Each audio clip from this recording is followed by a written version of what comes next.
আসসালামু আলাইকুম ওয়া রাহমাতুল্লাহি ওয়া বারাকাতুহু।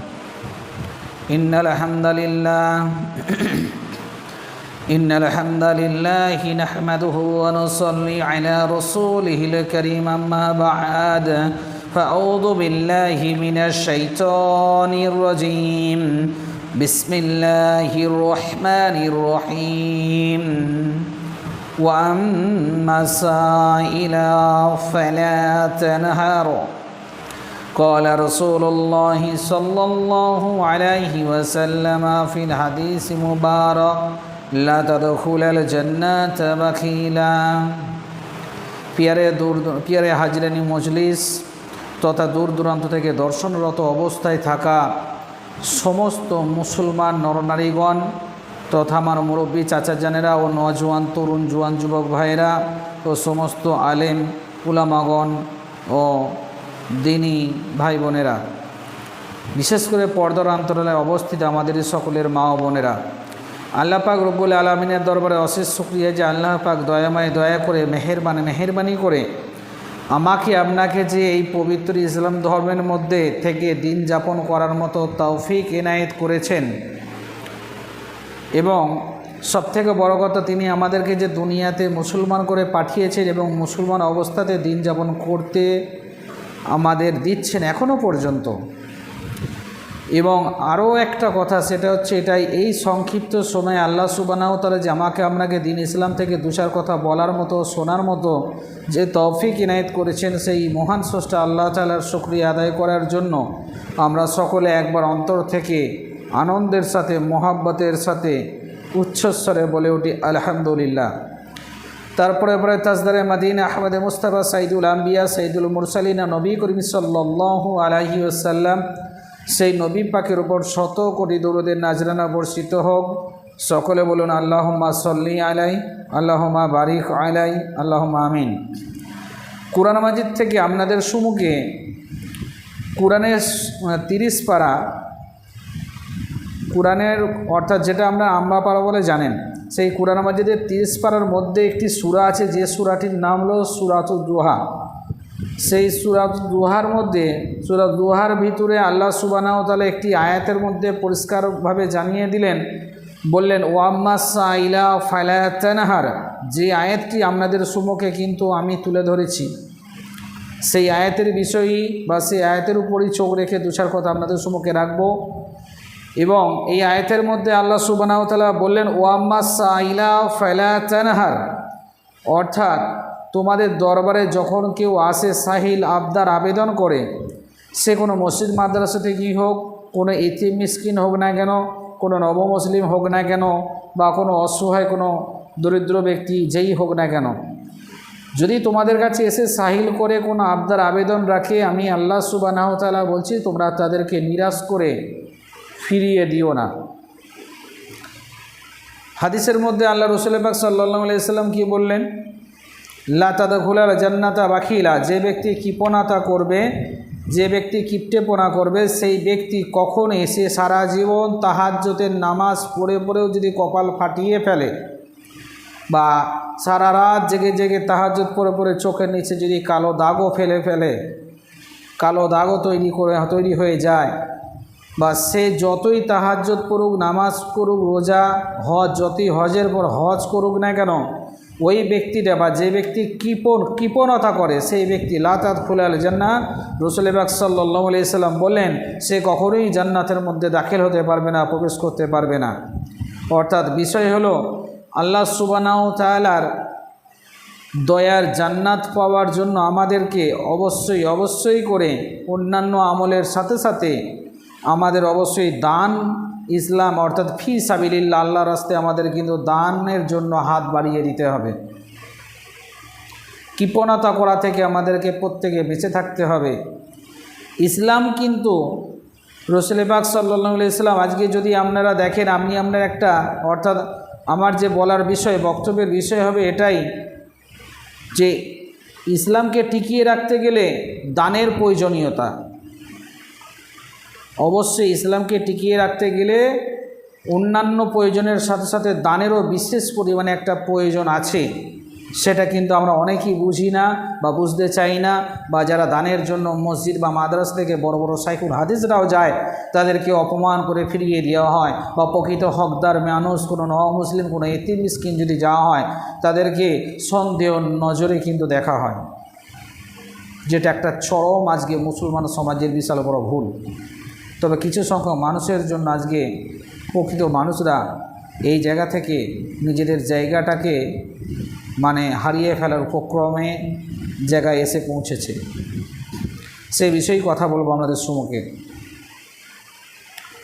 তো বিষয়টা হচ্ছে, দেখুন, তার আগে আপনাদেরকে একান্ত আবেদন, আপনারা চ্যানেলটি অবশ্যই সাবস্ক্রাইব করে আমার পাশে থাকবেন এবং এই ইসলামের মূল গুরুত্বপূর্ণ যে ভিডিওগুলো, যে ইসলামিক আলোচনাগুলো আপনারা যেমন শুনছেন, অন্যজনকে শেয়ার করে ভিডিওটা, এবং তার সাথে সাথে চ্যানেলটিকে সাবস্ক্রাইব করার সাথে সাথে ভিডিওটিকে লাইক, কমেন্ট ও শেয়ার করে অন্য মুসলমান ভাই, মুসলমান মা বোনেদের কাছে ভিডিওটিকে পৌঁছে দিয়ে তাকেও এই দিনই আলোচনা শোনার মাধ্যমে উপকৃত হতে সাহায্য করবেন, বা উপকৃত হবার জন্য আপনারা অগ্রসরী হবেন। আপনি যদি অন্যজনকে ভিডিওটি শেয়ার করে বা দেখতে বা সাহায্য করেন, বা তাকেও যদি আপনারা দেখতে সাহায্য করার কারণে ইসলামিক জ্ঞানের দ্বারা উপকৃত হবার হতে সাহায্য করার কারণে আপনি ভিডিওটি শেয়ার করলেন, আপনি ইসলাম প্রচার করলেন। আপনি মনে রাখবেন, আপনি ভিডিওটি শেয়ার করলেন এখানে ভিডিওটি শেয়ারের মাধ্যমে ইসলামিক আলোচনা সেহেতু আপনি ইসলাম প্রচারে সাহায্য করলেন। অর্থাৎ আপনি ইসলাম প্রচারে সাহায্য করার কারণে সেই ব্যক্তি যাদেরকে আপনি ভিডিওটি দেখতে সাহায্য করলেন বা শেয়ার করলেন বা সাবস্ক্রাইব করে আপনিও পাশে থাকলেন, তার ফলে সেই সমস্ত ব্যক্তিগুলো যতটা নেকি পাবে সেই নেকিটা আপনিও ঘরে বসে বসে পাবেন। এবং এই রকমভাবে সে আরও 5 জনকে, আরও 2 জনকে যত ভিডিও দিতে লাগবে বা সাহায্য করবে, দেখতে সাহায্য করবে শেয়ারের মাধ্যমে, ফলে সমস্ত নেকিটা আপনি বসে বসে সদকায়ে জারিয়া নেকি হিসেবে পেতে থাকবেন। অর্থাৎ ভিডিওটা শেয়ার করে অন্যজনকে দেখানোর মাধ্যমে বা আপনি দেখার মাধ্যমে সদকায়ে জারিয়া নেকি পাবেন। এখন থেকে যে নেকিটা আপনার নামায় আমলে লিখবে, এখন থেকে শুধু এখন থেকে শুরু করে এখনই নেকি লেখা হয়ে গেল শেষ তা নয়। অর্থাৎ এখনই নেকি লেখা হয়ে গেল তা শুধু নয়, আপনি নেকি যতক্ষণ না পর্যন্ত কিয়ামত হচ্ছে ততক্ষণ পর্যন্ত ফেরেশতা আপনার নামায় আমলে নেকি বসাতে থাকবেন। বলুন সুবহানাল্লাহ। যে নেকিটা একদিন পাহাড় পরিমাণ হয়ে যাবে ময়দানে মাহাশরে, যে নেকিটা আপনার মিজান, আপনার নেকির পাল্লায়, অর্থাৎ নেকির পাল্লার দিকটাকে ভারী করতে সাহায্য করবে।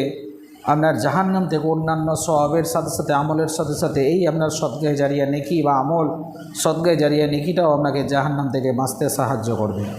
অতএব প্রত্যেকে কথাটা ধ্যান রেখে ভিডিওগুলো অন্যজনকে শেয়ার করবেন। ভিডিওটা যেহেতু একটা ইসলামিক আলোচনা, আমি এর আগেই কোরআনের আয়াত দিয়ে 2-1 কথা বলেছিলাম, কিন্তু আজকে বিষয়টিকে পুরো সম্পূর্ণ করার চেষ্টা করব। অতএব ভিডিওটি একটু বড় হতে পারে, আপনারা ধৈর্য সহকারে দেখবেন। যতক্ষণ দেখবেন ততক্ষণ নাকি দেখার জন্যও নাকি, শেয়ার করার জন্যও নাকি, এবং দেখে আমল করার মাধ্যমেও নাকি সব দুনিয়া আখিরাত সব দিক দিয়ে উপকৃত হবেন। যাই হোক, মূল আলোচনার দিকে যাই। বর্তমান সমাজে কুরআন মাজিদের ভিতরে আল্লাহ সুবহানাহু ওয়া তাআলা বললেন, ওয়াম্মা সাইলা ফালা তানহার, তোমাদের দরবারে যখন কেউ আসে সাহিল আবদার আবেদন করে, ভালো করে শুনবেন, তোমাদের দরবারে যখন কেউ আসেন সাহিল আবদার আবেদন করেন, আল্লাহ সুবহানাহু ওয়া তাআলা বললেন তোমরা তাদেরকে নিরাশ করে ফিরিয়ে দিও না। সে তাফসিরে বিভিন্ন কিতাব থেকে আপনারা পাবেন, সে কোনো এতিম মিসকিন হতে পারে, কোনো মসজিদ মাদ্রাসার কালেকশনের সাহায্যের জন্য হতে পারে, বা কোনো নবমুসলিম হতে পারে যারা ইসলামে এসেছে সবেমাত্র, এই সমস্ত ব্যক্তিরা যাদের কেউ নেই, এই ধরনের ব্যক্তি হতদরিদ্র মানুষ এরকম হতে পারে, বা রোগগ্রস্ত যার হাত পা নেই এই ধরনের মানুষও হতে পারে। তোমরা তাদেরকে নিরাশ করে কিন্তু ফিরিয়ে দিও না। এই কথা কুরআন মাজিদের ভিতরে আল্লাহ সুবহানাহু ওয়া তাআলা বলেছেন, এটা মানা ফরজ, এটা আমার কথা নয়, এটা আমার আপনার কথা নয়। আমার আপনার কথায় কিন্তু ইসলাম চলে না ভাই। ইসলাম চলে সম্পূর্ণ দলিলের উপরে, ইসলাম চলে ইসলামের প্রমাণের উপরে। কুরআন মাজিদের ভিতরে অবশ্যই আল্লাহ সুবহানাহু ওয়া তাআলা যেহেতু সূরা দুহা 30 পারার মধ্যে এই সূরাটি রয়েছে, এই সূরার আয়াতের মাধ্যমে বলে দিলেন, ওয়াম্মা সাইলা ফালা তানহার, তোমাদের দরবারে কি হলে সাহিল আবদার আবেদন করলে তাকে তোমরা নিরাশ করে ফিরিয়ে দিও না। এই কথাটা আল্লাহ সুবহানাহু ওয়া তাআলা বলেছেন, আদেশ দিয়েছেন, আমাদের মানা ফরজে আইন যদি আমরা না মানি, ইচ্ছাকৃতভাবে অবজ্ঞা করি, তাহলে ফরজ তরক করার কারণে ঈমান পর্যন্ত চলে যাবে। এই ফরজে আইন না মানার কারণে, অবজ্ঞা করার কারণে ঈমান অবধি চলে যাবে। কারণ কুরআন মাজিদের কোনো কথাকে কেউ যদি না মানে, অস্বীকার করে, মানা নয়, যে এই কোরআন মাজিদের যে কোনো কথাকে কেউ যদি অস্বীকার করে, তাহলে তাদের ঈমান পর্যন্ত চলে যাবে। কেননা কোরআন মাজিদের ভিতরে আল্লাহ সুবহানাহু ওয়া তাআলা অন্য জায়গায় বললেন, যালিকাল কিতাবু লা রাইবা ফি, সূরা বাকারার প্রথম আয়াতের মধ্যে আপনারা পাবেন, 2 নম্বর আয়াতের মধ্যে আপনারা পাবেন যে যালিকাল কিতাবু লা রাইবা ফি হুদাল লিল মুত্তাকিন। এই হলো সেই কিতাব, যালিকাল কিতাব, এই হলো সেই কিতাব, লা রাইবা ফি, যার মধ্যে কোনো সন্দেহ নেই, কোনো ভুল নেই, যেটা নির্দ্বিধায় মেনে নিতে হবে, যেটা মুত্তাকিনদের পথপ্রদর্শক। তাহলে চিন্তা করুন, আজকে আমরা জানার পরেও যদি আপনার মসজিদে কেউ আসে, আপনি তাকে অবজ্ঞা করে ফিরিয়ে দেন, আপনি ভাবেন এ কোথা থেকে এসেছে, তাকে খারাপ নজরে দেখেন, সন্দেহর নজরে দেখেন, কেন এই ধরনের? আপনি তার যাচাই ভেরিফাই করার জন্য নথিপত্র দেখার চেষ্টা করেন, সঠিক কিনা সেটা একটু ভেরিফাই করার চেষ্টা করেন, সেটা করলে করতে পারেন, বা করার যদি মনে করেন সেটা করেন। কিন্তু অযথা কাউকে দোষারোপ করা, অযথা কোনো কিছু না জেনে, কোনো কিছু প্রমাণ না সংগ্রহ করে কাউকে খারাপ ভাবা বা তার হক থেকে তাকে বঞ্চিত রাখা, এটা আপনি মুসলমান হিসেবে যেটা করলেন, এটা কিন্তু আপনার কাছে কিন্তু এটা শোভা পায় না। এই ধরনের কাজগুলো যে ধরনের বা যে সমস্ত মুসলমান ভাই করেন, বা চাচারা যে ধরনের, যে মুসলমানই করেন না কেন, বা মা ও বোনেরা যেই করেন না কেন, এটা কিন্তু ইসলামের সহি নয়, এটা সঠিক নয়। কেননা আপনার কাছে কোনো প্রমাণ নেই সেই ব্যক্তিটা সঠিক না বেঠিক, আপনি তার কাগজ নথিপত্র চাইলে জানতে পারেন, দেখতে পারেন, ইত্যাদি ইত্যাদি।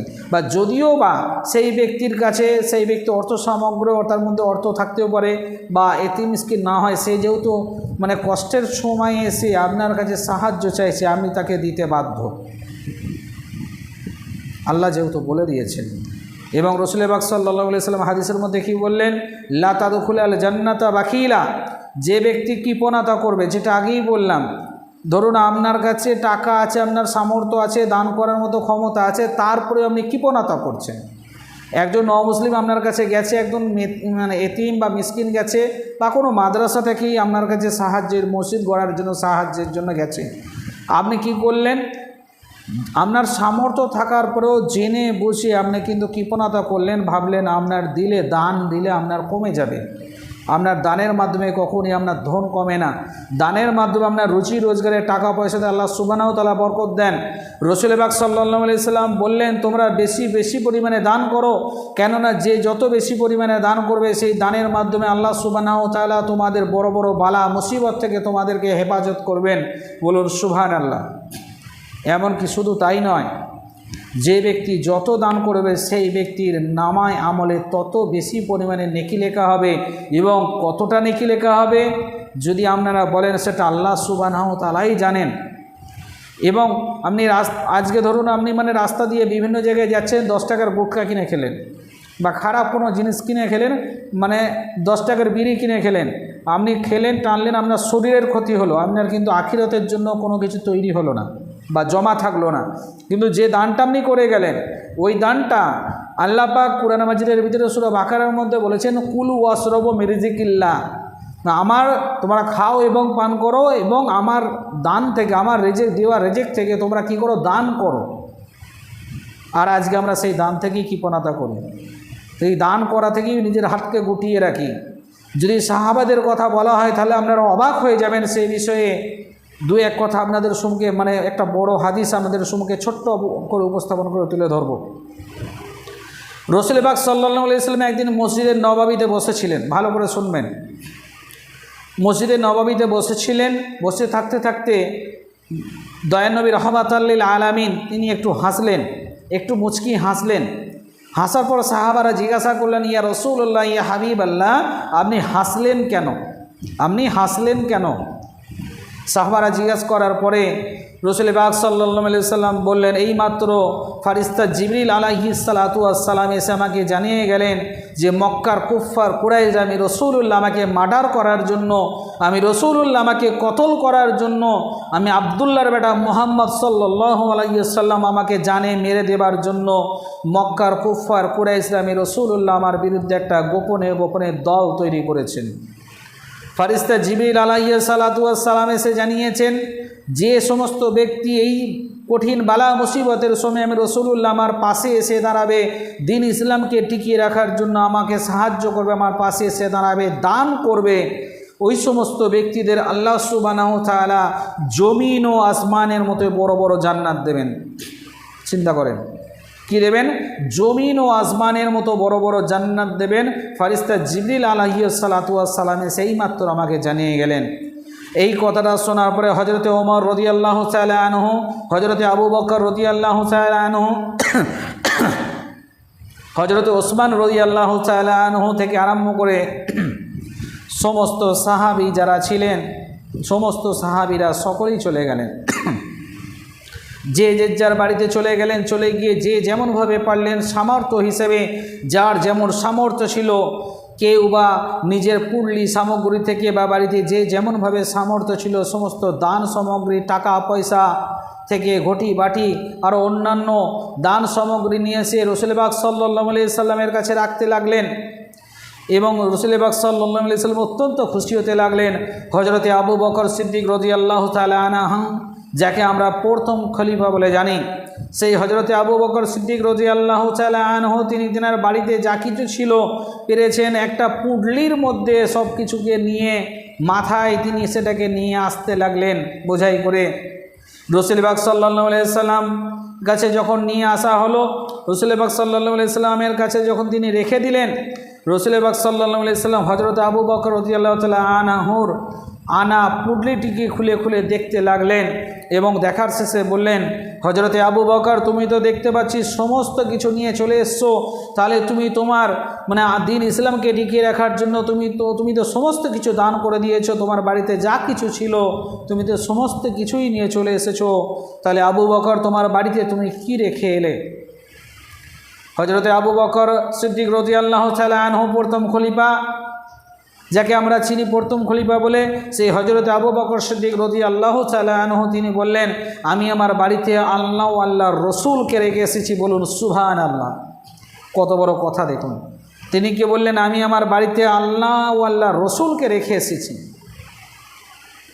তিনি তেনার বাড়ি থেকে সমস্ত কিছু নিয়ে চলে এলেন। এদিকে রসুল পাক সাল্লাল্লাহু আলাইহি সাল্লাম সমস্ত দান সামগ্রী পেয়ে অত্যন্ত খুশি মনে সাহাবীদের জন্য দোয়া করতে লাগলেন, অত্যন্ত খুশি হয়েছিলেন।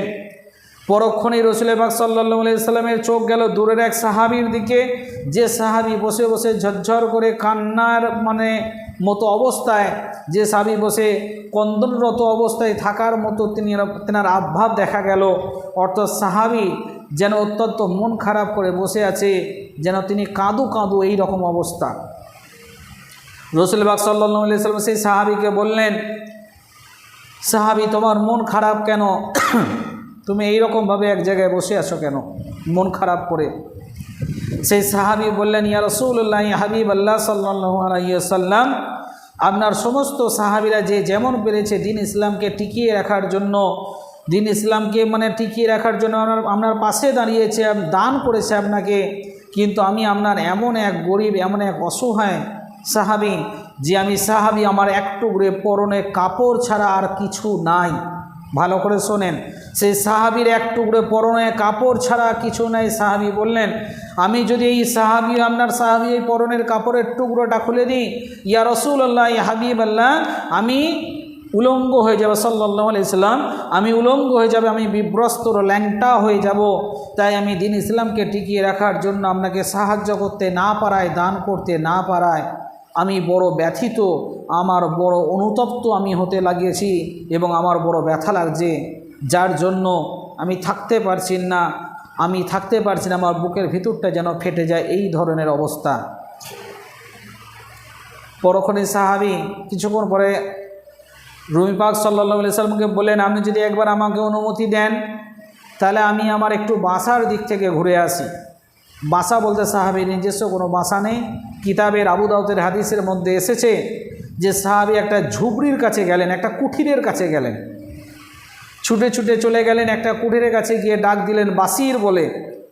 বাসির বলে ডাক দিতে 7 থেকে 8 বছরের, আবু দাউদের সহিহ হাদিসের মধ্যে এসছে 7 থেকে 8 বছরের একটা ফুটফুটে ছেলে বেরিয়ে এসে বললেন, আব্বাজান আপনার চোখে পানি কেন, আপনি কাঁদেন কেন? আমার তো মা নেই, আপনি আমার আব্বা, আপনি আমার মা। প্রতিদিন আমাকে এসে জড়িয়ে ধরে কত আদর করেন, কত ভালোবাসেন, আমাকে জড়িয়ে ধরে চুমু খেতে থাকেন, আমাকে চুম্বন করেন, কত খুশিতে থাকেন। তো আব্বাজান আজকে আপনার চোখে পানি কেন? এমন কি ঘটনা ঘটলো আজকে আপনি এত কন্দনরত অবস্থায়, এত অশ্রুসিক্ত অবস্থায় আছেন? এই রকম অবস্থা আজকে আপনার কেন? সাহাবী সঙ্গে সঙ্গে বললেন, আমি তোমার এমন এক গরিব পিতা, এমন এক গরিব বাবা, এমন এক দয়ার নবী রহমাতাল লিল আলামিন রাসূল পাক সাল্লাল্লাহু আলাইহি সাল্লামের এমন এক গরিব সাহাবী যে দিন ইসলামকে টিকিয়ে রাখার জন্য নবী পাক সাল্লাল্লাহু আলাইহি সাল্লাম দান করার জন্য তেনার পাশে দাঁড়াতে বলেছেন, দান করতে বলেছেন, কিন্তু আমি সেটা পারিনি বলে আমার নিচের বড় ব্যথা লাগছে। তাই তুমি আমার ছেলে বাসির, তোমার সাথে আমি শেষবারের মতো দেখা করতে এসেছি। আমি নিজে ঠিক করেছি আমি যুদ্ধের ময়দানে গিয়ে কাফেরদের বিরুদ্ধে আমি ইসলামকে টিকিয়ে রাখার জন্য লড়াই করব। অর্থাৎ আমি যুদ্ধের ময়দানে যেহেতু আমি যাব, তোমার জন্য বাপ ছেলের যে একটা হকের বিষয় রয়েছে, না জানি তোমার সাথে আমার সাথে শেষবারের মতো দেখা করতে এসেছি, এটাও হতে পারে, না জানি তোমার সাথে আমার সাথে আর দেখা হবে কি না। তো যুদ্ধে গিয়ে যদি আমি শহীদ হয়ে যাই, তোমার সাথে হয়তো আমার দেখা হবে না, তাই শেষবারের মতো তোমার সাথে আমি দেখা করতে এসেছি। আর যুদ্ধে গিয়ে যদি গাজী হয়ে যাই, হয়তো বা দেখা হতে পারে, তাই তুমি আমার ছেলে বাসির সেই হক আদায় করার জন্য আমি শেষবারের মতো তোমার সাথে দেখা করতে এসেছি। যদি আপনার ঘরের ছেলে হতো কি বলতো? বলতো, থাক আব্বাজান, অত দরদ দেখাতে হবে না। লুঙ্গির কোঁচরটা টেনে ধরে বলতো, থাক আব্বাজান আপনি যাবেন না, হাউমাউ করে কাঁদতো। আর আপনি সেই ছেলের মুখের দিকে তাকিয়ে আপনি আল্লাহর রাস্তায় নিজে অগ্রসর হওয়া থেকে বিরত থাকতেন। যেটা আজকে আমাদের অনেকের বিবি, বউ, বাচ্চা থেকে আরম্ভ করে পিতা মাতা, দুনিয়ার মোহ আমাদেরকে আল্লাহর রাস্তা থেকে আটকে রাখে, বিরত রেখে দেয়। যদি আপনার আবার অন্য ব্যক্তির বিবিরা হতো কি বলতো? অত ইসলামের দরদ দেখানোর দরকার কি? আপনি শুধু রয়েছেন মুসলমান, দুনিয়াতে আর কেউ মুসলমান নেই। অত ইসলাম দরদি দেখাতে হবে না, অত সুফি সাহেব আপনাকে সাজতে হবে না, অত হুজুর সাজতে হবে না, অত ইমানদার সাজতে হবে না, এই রকম কথা বলতো আপনাকে। কিন্তু সেই সাহাবী ছেলে কি বললো জানেন? সেই সাহাবী ছেলে বললেন, আব্বাজান আপনি আর দেরি করবেন না, যেহেতু আপনি রাসূল পাক সাল্লাল্লাহু আলাইহি সাল্লামের কাছ থেকে এসেছেন, হয়তো তিনি আপনার অপেক্ষায় থাকবেন, বিয়াদবি হয়ে যাবে খুব দেরি হয়ে গেলে, অতএব আপনি আব্বাজান আর দেরি করবেন না। সাহাবী সঙ্গে সঙ্গে তার ছেলের সাথে কথা বলা শেষ করার পরে মদিনা থেকে মুনাওয়ারা ছুট দিয়ে বললেন, ইয়া লাব্বাইকা ইয়া রাসূলুল্লাহ ইয়া হাবিবাল্লাহ, ইয়া রাসূলুল্লাহ ইয়া হাবিবাল্লাহ, আমি ইসলামকে টিকিয়ে রাখার জন্য দান করতে চাই, আমি ইসলামকে টিকিয়ে রাখার জন্য আপনার পাশে দাঁড়াতে চাই। তখন সাহাবীর মুখের দিকে তাকিয়ে দয়ার নবী রহমাতাল লিল আলামিন তিনি বললেন, সাহাবী তুমি কি দেবে? সাহাবী তুমি কি দেবে? সাহাবী বললেন, ইয়া রাসূলুল্লাহ ইয়া হাবিবাল্লাহ, আমি সাহাবী, আমার তো তেমন কিছুই নাই, আমার বাসস্থান নেই, আমার জমি জায়গা নেই, আমার বাড়ি ঘর দুয়ার নেই, এমনকি তার সাথে সাথে আমি সাহাবী, আমার এক টুকরো পরনে কাপড় ছাড়া আর কিছু নাই, যে কাপড়ের টুকরোটা আমি খুলে দিলে ইয়া রাসূলুল্লাহ ইয়া হাবিবাল্লাহ আমি উলঙ্গ ল্যাংটা হয়ে যাব। তাই আমি দিন ইসলামকে টিকিয়ে রাখার জন্য আমি আপনার সাহাবী খাতিরে, আমি আপনার সাহাবী হওয়ায় আমি নিজে দিন ইসলামকে টিকিয়ে রাখার জন্য দান করতে চাই। আমি সাহাবী হয়ে ঠিক করলাম, আমি আমার নিজের জীবনটাকে কিছু না দিতে পারলেও আমি আমার নিজের জীবনটাকে আল্লাহ রসুলের খাতাতে লিখিয়ে দিলাম। বলুন সুবহানাল্লাহ। আমার নিজের জীবনটাকে আল্লাহ রসুলের খাতায় দান করে দিলাম। বলুন সুবহানাল্লাহ।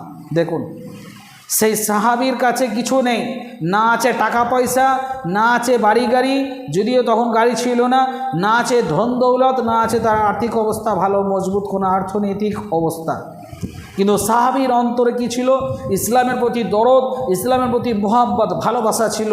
যে মোহাব্বত ভালোবাসার কারণে সেই সাহাবী কী করলেন? ইসলামের এই মোহাব্বত ভালোবাসায় আল্লাহর প্রেমে পাগল হয়ে গিয়ে যে নিজের জীবনটাকে আল্লাহর রাস্তায় দান করে দিলেন। বলুন সুবহানাল্লাহ। কিন্তু আজকে আপনাদেরকে জীবন দান করার কথা বলা হয় না। বহু আলেম ওলামাগণ আপনাকে বিভিন্ন বক্তব্যের মাধ্যমে বোঝান আপনাদের যে আপনাদের জীবন দান করার কথা বলা হয়নি, শুধু বলা হয় আপনারা সঠিকভাবে ইবাদত করুন এবং ফি সাবিলিল্লাহ আল্লাহর রাস্তায় দান করুন। সেই সমস্ত সঠিক খাতগুলোতে আপনারা দান করুন এবং যে দানের মাধ্যমে দ্বীন ইসলামের উপকার ঘটবে। কিন্তু ধরুন একটা গায়ের কম থেকে কোনো একজন ব্যক্তি সনাতন ধর্ম থেকে ইসলাম ধর্ম গ্রহণ করেছেন। যেমন আমি একজন সনাতন ধর্ম থেকে ইসলাম ধর্ম গ্রহণ করেছি, আপনাদের সম্মুখে বক্তব্য রাখছি। সনাতন ধর্ম থেকে ইসলাম ধর্ম গ্রহণ করাই দেখা গেল তার কেউ নেই, তার জমি জায়গা সহায় সম্পত্তি বলতে কিছু নেই। যেমন আমি একটা মুসলিম সনাতন ধর্ম থেকে ইসলাম ধর্ম গ্রহণ করেছি, আমারও কেউ নেই, সহায় সম্পত্তি বলতে কিছু নেই। যারা এই ধরনের ব্যক্তি, যারা আপনাদের কাছে সাহায্যের জন্য আবেদন করছে, আপনারা তাদেরকে কখনোই ফিরাতে পারেন না। কেন? মুসলিমের একটা হক আছে, আপনারা জানেন। ইসলাম জগতে আসার পর যদি সাহাবীদের কথা, তৎকালীন সময়ের কথা উল্লেখ করা হয়, দেখবেন এমনও বহু সাহাবী, বহু ঘটনা, বহু কিছু হাদিসের মধ্যে পাওয়া যায় যে যারা অন্য কোনো ধর্ম থেকে ইসলাম ধর্ম গ্রহণ করতেন, ইহুদি থেকে যখন কলেমা পড়ে মুসলমান হতেন, তখন সাহাবীরা তাকে লুপে নেবার জন্য চেষ্টা করতেন, থাকতেন হাঁ করে তাকিয়ে যে কে কখন অন্য ইহুদি থেকে ইসলাম ধর্মে দীক্ষিত হবে, ইসলাম ধর্ম গ্রহণ করে মুসলমান হবে, তার দেখভাল, তার দায়িত্বর ব্যবস্থা গ্রহণ করব। আজকে অনেকেই তা থেকে বিরত থাকি আমরা। কিন্তু এদিকে আমরা মুখে কি বলছি? দ্বীনের দাওয়াত দিচ্ছি, কলেমার দাওয়াত দিচ্ছি, ইসলাম প্রচার করছি, ইসলামের দাওয়াত দিচ্ছি, কিন্তু কিসের দাওয়াত? যারা ইসলামে এসেছে তাদেরকেই তো আপনারা সঠিকভাবে, অনেকে আছেন সঠিকভাবে তাদের হকটুকু দিতে চান না। তাদের হকটুকু যদি তাদেরকে ঠিকভাবে পৌঁছে দিতেন, তাহলে তাদেরকে আপনাদের কাছে কিন্তু যেতে হতো না, তাদেরকে কখনোই আপনাদের কাছে যেতে হতো না ভাই। বা তাদের হকটা তারা যখন আপনাদের কাছ থেকে গিয়ে নিতে যায়, তখনও তাদেরকে আপনারা অন্যরকমভাবে ইনসাল্ট করার চেষ্টা করেন। সনাতন ধর্ম থেকে বা অন্য কোনো ধর্ম থেকে ইসলাম ধর্মে যারা এসেছে, তাদেরকে যদি আপনারা, যারা মাদ্রাসায় পড়ছে, তাদেরকে যদি আপনারা দান করেন, এই দানের মাধ্যমে আপনারা সৎ গায়ে জারিয়া নেকি পাবেন। যে ব্যক্তিরা মাদ্রাসায় পড়াশোনা করছে, উচ্চশিক্ষিত আলেম হওয়ার জন্য, আপনারা দ্বীনি আলেম হওয়ার জন্য বহু চেষ্টায় রত অবস্থায় আছেন। শুধু এই নয় যে মাদ্রাসায় পড়ে ফারাগাত হয়ে গেল, 8 বছর পড়লো ফারাগাত হয়ে গেল, বুখারী মুসলিম পড়ে নিল, হয়ে গেল, তা নয়। আরও উচ্চশিক্ষিত হওয়ার জন্য যখন পড়াশোনা সে অর্জন করছে, জ্ঞান অর্জন করার পথে রত আছে, কোনো মুসলিম বা অন্য কোনো ব্যক্তি, কোনো মুসলমান ভাই হোক না কেন, তখন যদি তারা আপনার কাছে সাহায্যের জন্য যায়, অবশ্যই তাদেরকে আপনারা সাহায্য করা উচিত। কেন? সে সমস্ত কিছু ছেড়ে ইসলামে এসেছে। এখন মুসলমান সমাজ তথা মুসলমান সমাজের মানুষ আপনারাই হলেন তার গার্জেন। আর আপনারা যদি তাদেরকে ফিরিয়ে দেন, তাহলে আপনার কি হবে? তাহলে তার মনটা কেমন লাগবে? আপনি নিজেই একটু ভেবে দেখুন। কুরআন মাজিদের ভিতরে আল্লাহ সুবহানাহু ওয়া তাআলা বললেন, ও আম্মা সাইলা ফালা তানহার, তোমাদের দরবারে কেউ যখন যায়, সাহিল আবদার আবেদন করে, সে যেই হোক না কেন, মুসলিম, এতিম, মিসকিন, মসজিদ, মাদ্রাসা, যেখান থেকেই যাক না কেন, তোমরা তাদেরকে নিরাশ করে কিন্তু ফিরিয়ে দিও না। এটা আল্লাহর হুকুম, আল্লাহর আদেশ, এবং এটা মানা ফরজে আইন আমাদের প্রত্যেকের জন্য। আজকে যারা ইসলাম ধর্মে যে ব্যক্তির আলেম হতে সাহায্য করছে, যদি ইসলামকে টিকিয়ে রাখতে চাই, ইসলামকে টিকিয়ে রাখার জন্য যে হাদিসটা আপনাদের বললাম, ইসলামকে টিকিয়ে রাখা মানে শুধু নামাজ, রোজা, কলেমা পড়লেই কিন্তু ইসলাম টিকে থাকবে না। আমরা নামাজ পড়ি, রোজা করলে ইসলাম টিকে থাকবে, এইটা ঠিক নয়। এর সাথে সাথে ইসলামকে টিকিয়ে রাখতে গেলে মসজিদ, মাদ্রাসাগুলোকে টিকিয়ে রাখতে হবে। ইসলামকে টিকিয়ে রাখতে গেলে অবশ্যই যারা আলেম হচ্ছে, আলেম হওয়ার জন্য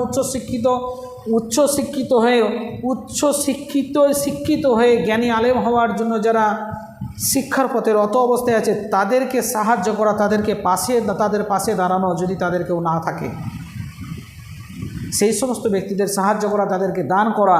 যদি তাদেরকে আপনি সাহায্য করেন, দান করেন, তাদের পাশে দাঁড়ান, অবশ্যই তারা একদিন ভালো আলেম হবে। এবং সেই ভালো আলেম হয়ে তাহলে তারা, সেই সমস্ত ব্যক্তিরা আপনাদেরকে কিন্তু সমাজে মানে একটা খুঁটি হয়ে দাঁড়াতে পারবে, ইসলামকে টিকিয়ে রাখার জন্য তারা চেষ্টায় থাকবে। হয় কোনো মসজিদে পড়া মানে ইমামতি করবে, কিংবা কোনো মাদ্রাসায় শিক্ষিত হয়ে মাদ্রাসায় কোনো মাস্টারি করবে, সে আরও 5টা আলেম তৈরি করবে, আরও 5 জন মানুষকে ইসলামের শিক্ষা দান করবে।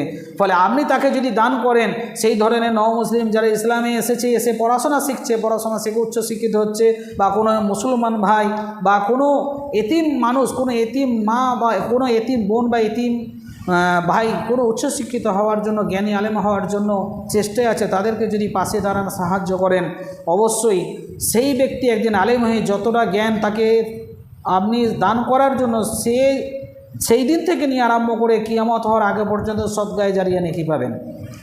এবং সেই ব্যক্তি উচ্চশিক্ষিত হয়ে একজন ভালো আলেম হয়ে যত জায়গায় বক্তব্য দেবে, আরও 5টা মানুষকে যখন কোনো মাদ্রাসায় গিয়ে সে শিক্ষা দান করবে, সেই 5টা ছেলে কিংবা মেয়ে তার থেকে ইলমিয়াত হাসিল করে ফারাগাতের মাধ্যমে মৌলানা বা আলেম হয়ে যখন তারাও 5 জনকে শিক্ষা দান করবে, সমস্ত নেকিটা আপনি বসে বসে পাবেন, কবরে শুয়েও পাবেন, যতক্ষণ না পর্যন্ত কিয়ামত হচ্ছে। তাহলে ইসলাম টিকে থাকবে। কিন্তু তার জায়গায় আজকে আপনারা একটা মসজিদের ইমামের বেতন দিচ্ছেন কত? 2000 টাকা, 2500 টাকা। আচ্ছা, আপনি নিজে একটা ভাবনা চিন্তা করে বলেন, 2000 টাকা বেতন দিলেন, সরকার থেকে হয়তো 2000 বা 3000 বা 2500 জায়গাটা পাচ্ছে, আমি ধরে নিলাম 5000 টাকা। একটা মসজিদের ইমামের 5000 টাকায় কি তার সংসার চলবে? এখন বাজার দর, বর্তমান যার দর, যে পরিস্থিতি যে জায়গাতে দাঁড়িয়েছে, সেই হিসাবে কিন্তু আপনার 5000 টাকায় কি একটা সংসার চলবে বলে মনে হয়? আপনি নিজে ভেবে দেখুন। তাহলে যদি আপনি আপনার নিজের ছেলেটাকে একটা জেনারেল শিক্ষিত করার জন্য, উচ্চশিক্ষিত করার জন্য, ইঞ্জিনিয়ার ইত্যাদি ইত্যাদি আরও কিছু করার জন্য, যে শিক্ষার মানে দুনিয়াতে দাম আছে, আখিরাতে যার কোনো দাম নেই, যে শিক্ষার দুনিয়াতে দাম আছে আখিরাতের দাম নেই, সেই ধরনের শিক্ষার কোনো মূল্যও নেই, হাদিসের মধ্যে তাই এসছে। তো যাই হোক, প্রাচ্য পাশ্চাত্য অবশ্যই উভয় শিক্ষার দরকার আছে, কিন্তু তা বলে এই নয় ইসলামটাকে ঠেলে পুরো একেবারে সাইড করে দেবো। যেটা আমাদের আখিরাত তৈরি করবে সেইটা আগে দরকার। আপনি আপনার ধরুন যে কথাটা বলছিলাম, আপনার একটা ছেলেকে আপনি কি করলেন, টিউশন পড়ানোর জন্য, জেনারেল শিক্ষায় শিক্ষিত করার জন্য আপনি কি করলেন, 300 টাকা দিয়ে একটা টিউশন মাস্টারকে রাখলেন। সেই 300 টাকা দিয়ে টিউশন মাস্টারকে রাখলেন, দেখা গেলো তার 6 মাস বা 1 বছর পরে তার বেতন আরও বাড়িয়ে তাকে ডবল করে দিতে হলো। তিনি বললেন যে আমার বেতন মানে বেশি লাগবে, না হলে কিন্তু আমার পক্ষে পড়ানো সম্ভব নয়। ভালো করে বুঝবেন।